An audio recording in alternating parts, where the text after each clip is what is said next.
Hello friends, मैं कविता गोयल आप सभी का जीके क्लासेज में हार्दिक स्वागत करती हूँ।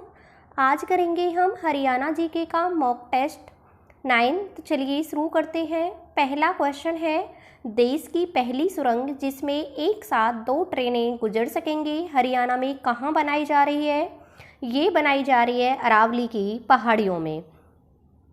अरावली की पहाड़ियों में वेस्टर्न डेडिकेटेड फ्रंट कॉरिडोर के तहत इस सुरंग का निर्माण किया जा रहा है। ये भारत की पहली ऐसी सुरंग है जिसमें एक साथ 2 ट्रेनें गुजर सकेंगी और ये हरियाणा की सोहना, मानेसर, पलवल और सोनीपत को क्या करेगी, आपस में जोड़ेगी। अगर हम इसकी ऊंचाई की बात करें तो इस सुरंग की जो ऊंचाई होगी वो होगी 25 मीटर और इस सुरंग का जो कार्य को पूरा करने का लक्ष्य रखा गया है वो रखा गया है 2026 तक। 2026 तक इस कार्य को पूरा कर लिया जाएगा। तो इस क्वेश्चन का राइट आंसर है अरावली की पहाड़ियाँ, जो कि हरियाणा के दक्षिण भाग में स्थित हैं।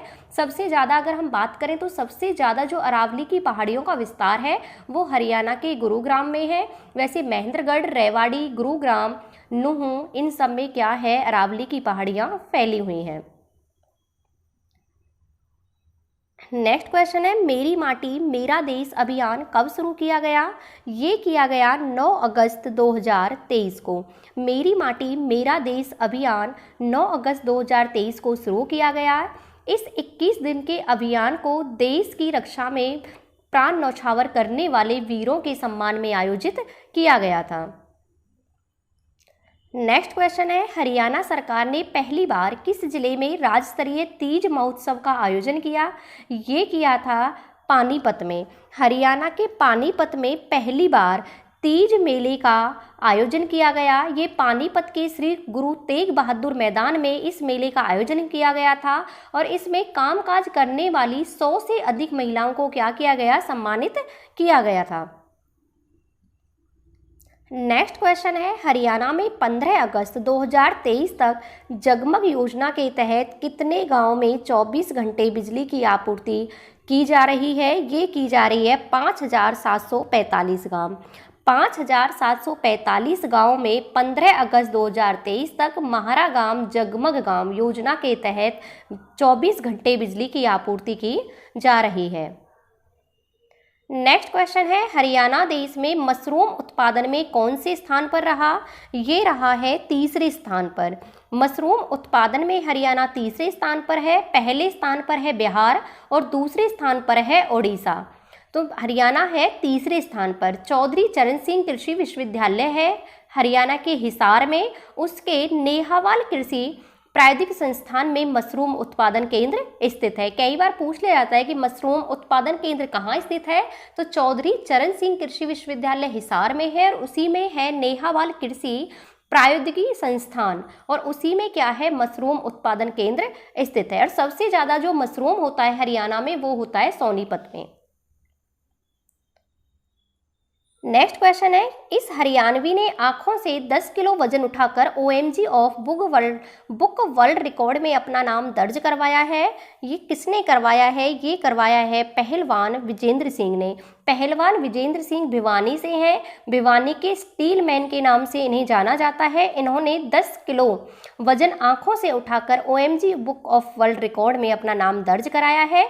इसके अलावा 50 मीटर बस को हाथों से खींचकर, 50 किलोग्राम युवक को दांतों से उठाकर और नशे से दूर रहने का इन्होंने क्या किया है, आह्वान किया है।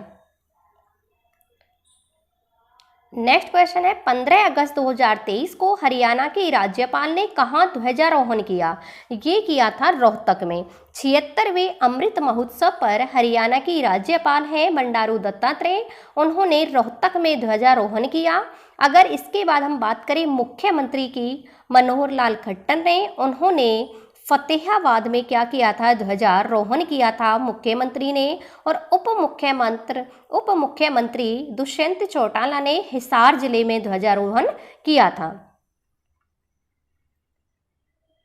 नेक्स्ट क्वेश्चन है, हरियाणा केंद्रीय विश्वविद्यालय को नेट से कौन सा ग्रेड मिला है? ये मिला है A ग्रेड। हरियाणा केंद्रीय विश्वविद्यालय महेंद्रगढ़ जिले में है और इसे A ग्रेड मिला है और इसके जो प्रोफेसर हैं वो हैं प्रोफेसर जो इसके कुलपति है वो है प्रोफेसर टंकेश्वर। प्रोफेसर टंकेश्वर हरियाणा केंद्रीय विश्वविद्यालय के क्या हैं, कुलपति हैं, और इसे नेट से क्या मिला है, ए ग्रेड मिला है। नेक्स्ट क्वेश्चन है, महाभारत काल का नलेश्वर मंदिर हरियाणा के किस जिले में स्थित है? ये है नुहू। नुहू में एक जगह पड़ती है जिसका नाम है नल्हड़। नल्हड़ में ये नलेश्वर मंदिर है। कहा जाता है कि यहाँ पांडवों ने अज्ञातवास के समय अपना टाइम स्पेंड किया था, समय बिताया था, और उन्होंने ही यहाँ पर शिवलिंग की स्थापना की थी पांडवों ने अज्ञातवास के समय।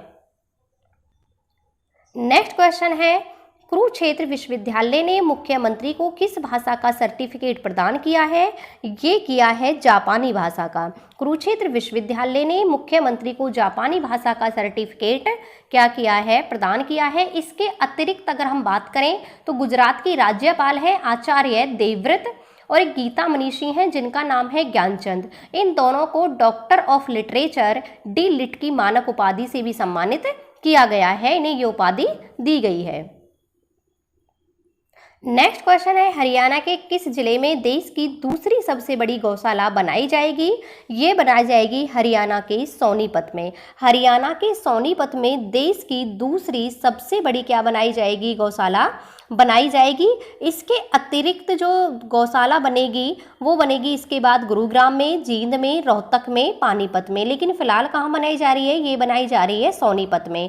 सोनीपत में विश्व का दूसरा सबसे बड़ा अध्ययन केंद्र भी बनाया जाएगा। नेक्स्ट क्वेश्चन है, पीएम विश्वकर्मा योजना के तहत कारीगरों को कितने रुपए का लोन दिया जाएगा? ये दिया जाएगा 1 लाख रुपए का। पीएम विश्वकर्मा योजना के तहत 18 तरह के जो पारंपरिक व्यापार हैं, जैसे हम बात करें बुनकर, सुनार, लोहा, कपड़े धोने वाले या नाई, इन सबको क्या किया जाएगा, इन जैसे छोटे कारीगरों को 1 लाख रुपए का 5% के ब्याज पर लोन दिया जाएगा, और इस स्कीम पर 5 साल में लगभग 13,000 करोड़ रुपए खर्च किए जाएंगे। इसका जो उद्देश्य है वो यही है कि जो ये छोटे कारीगर हैं इनके व्यापार को बढ़ाना और इन्हें सशक्त बनाना।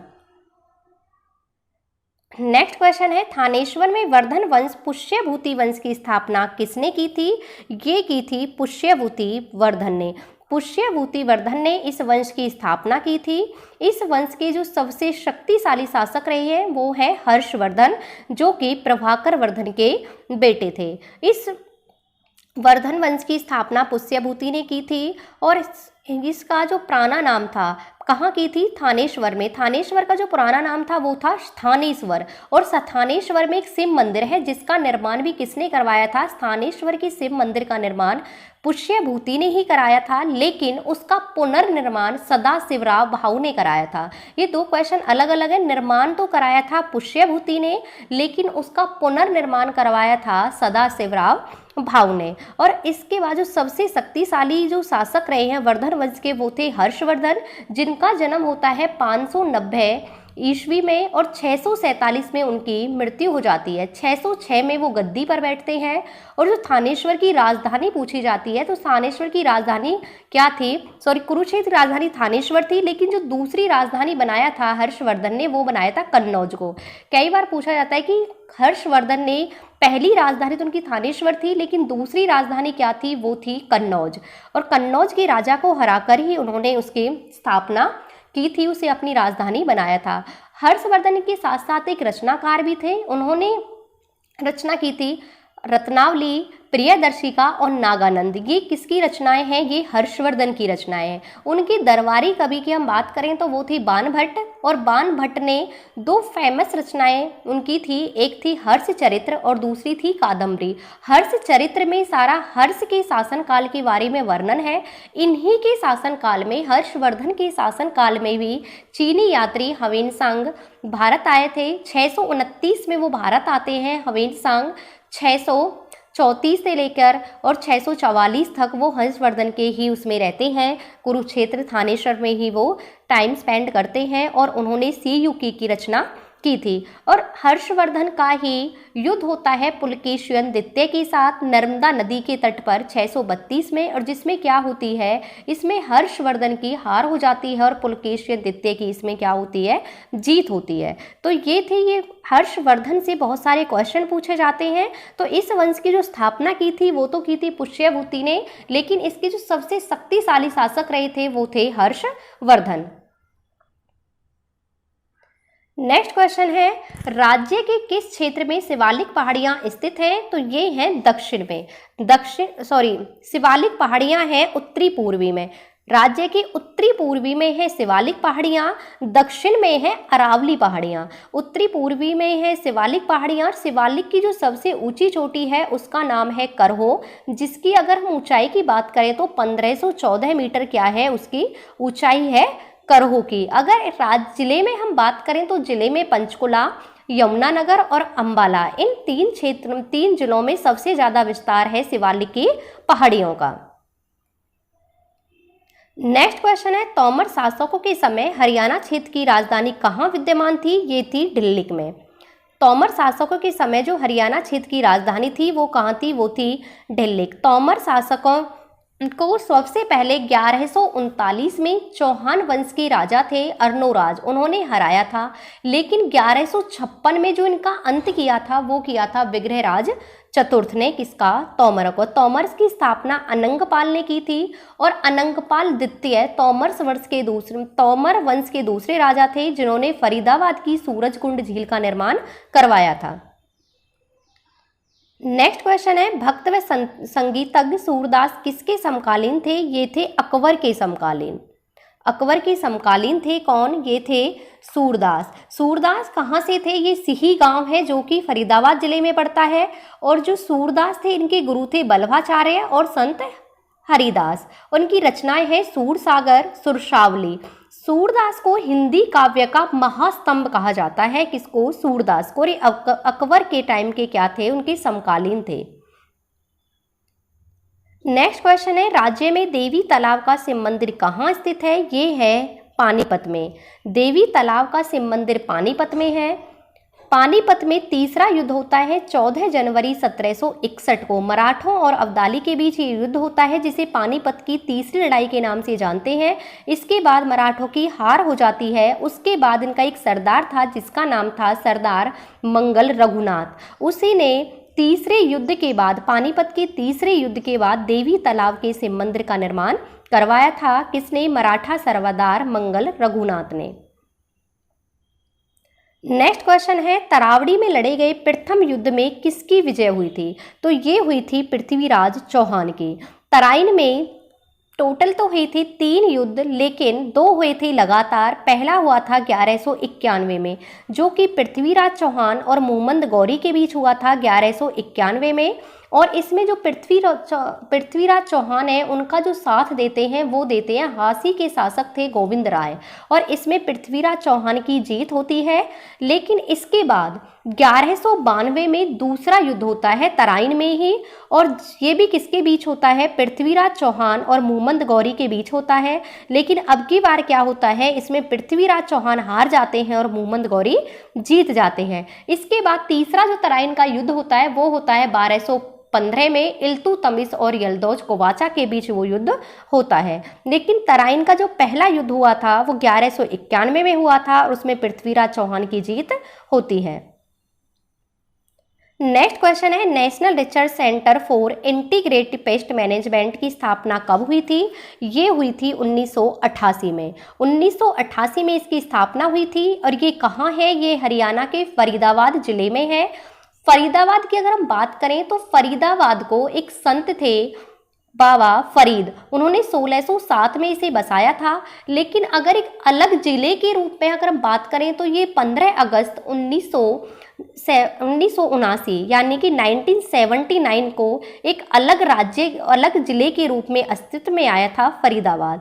फरीदाबाद का जो क्षेत्रफल है वो हरियाणा के जिलों में सबसे कम है, 741 वर्ग किलोमीटर है। लेकिन अगर हम वही बात करें जनसंख्या घनत्व की तो जनसंख्या घनत्व में ये पहले नंबर पे, सबसे ज़्यादा जो जनसंख्या का घनत्व है वो हरियाणा के फरीदाबाद जिले में है। ये है 2442 का। और सबसे ज़्यादा जो जनसंख्या निवास करती है हरियाणा के में, तो वो फरीदाबाद ज़िले में ही निवास करती है। फरीदाबाद जो ज़िला है उसमें बहुत सारे हैं, इसमें उद्योग है, इसमें टायर उद्योग, ट्रैक्टर उद्योग सबसे ज़्यादा कहाँ है, फरीदाबाद के ही फेमस है। और जो सूरज कुंड का मेला लगता है वो भी हरियाणा के फरीदाबाद में लगता है, जिसकी शुरुआत हुई थी 1987 में। 1987 में इस मेले की शुरुआत होती है। और ये सूरज कुंड जो मेला है वो सूरज कुंड झील में लगता है, जिसको बनवाया था तोमर वंश के शासक थे अनंगपाल द्वितीय ने। वो सूर्य देवता को सबसे ज़्यादा मानते थे और सूर्य देवता को समर्पित ही उन्होंने इस झील को किया है। उन्हीं के सम्मान में उन्होंने इस झील की स्थापना की थी। कहाँ पर, फरीदाबाद में। और फरीदाबाद में इस झील का जो दूसरा नाम है वही है मयूर झील। नेक्स्ट क्वेश्चन है, बाराखंबा छतरी व किशोरी महल कहाँ पर है? ये है होडल, जो कि पहले फरीदाबाद में आता था। होडल अब कहाँ में आता है? अब आता है वो पलवल जिले में। जो होडल है वो पहले आता था फरीदाबाद में, लेकिन अब कहाँ आता है? वो अब आता है पलवल जिले में। तो होडल में है बाराखंबा छतरी और किशोरी महल। और इसकी जो स्थापना करवाई थी वो थी जाट राजा थे सूरजमल। उन्होंने अपनी पत्नी किशोरी की याद में बाराखंबा छतरी और किशोरी महल का निर्माण करवाया था। ये होडल में है। होडल किस जिले में आता है? ये आता है हरियाणा के पलवल जिले में। तो ये थे आज के कुछ इंपॉर्टेंट क्वेश्चंस। आपको क्लास कैसी लगी कमेंट बॉक्स में कमेंट करके ज़रूर बताना। पढ़ते रहना, आगे बढ़ते रहना। मिलते हैं नेक्स्ट क्लास में। Thank you.